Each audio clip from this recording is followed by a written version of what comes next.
They waited all night, so by 8 a.m., as the gates to the concert venue opened, the mad dash began. By lunchtime, the crowd was settling in for a day-long concert, the most anticipated musical spectacle this year. In the crowd were people of all ages. It's like the biggest concert ever, so, like, why wouldn't I come? Who are you here to see? Everybody, except Justin Timberlake. Having a good time. I never thought I'd be at the Rolling Stones with my son. Everybody, enjoying the day? It's excellent. Beautiful day. Couldn't ask for anything more.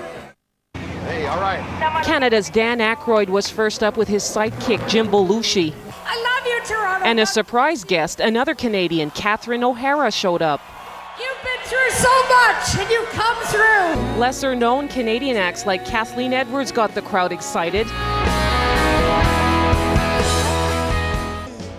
as did Sam Roberts. The performances weren't restricted to the stage. In the air, skydivers made a colorful entrance, and there was a fly past by a CF-18. The hot weather was a challenge, with hundreds suffering from heat exhaustion.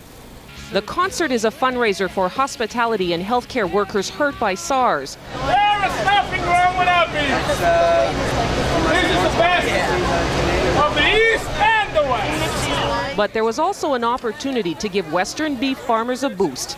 Best beef in the world. Right? Mad cow has hurt the beef industry, so Western premiers were out in full force doing their part. I'll bet you $10 billion, all the money you've got, Cass, that not one person gets mad cow disease. I'll bet you. This is a wonderful country, and every so often it's very important for the country to come together to really support Canadians in everything.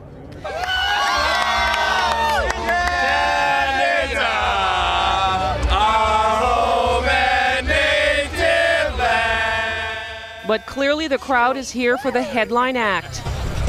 Just for the Stones. 8 weeks ago we were asked to do this, and we looked at it, and we were on tour in Europe, and we had some other dates, and we moved those other dates around in Europe and decided we would do this. Lots of souvenirs are being peddled. Rolling Stones! Half of the Stones' merchandising profits will go to the SARS Relief Fund. By early evening, the massive crowd was taking care of business with Winnipeg's The Guess Who and Rush. Evening set in with cooler temperatures and Australia's AC/DC. And finally, the pièce de résistance, the Rolling Stones. Tonight before Mick Jagger started his performance, he told the crowd that this is truly the biggest party he's ever seen and that Toronto is back. I believe that a lot of SARS-weary officials are hoping that the British rocker is truly right.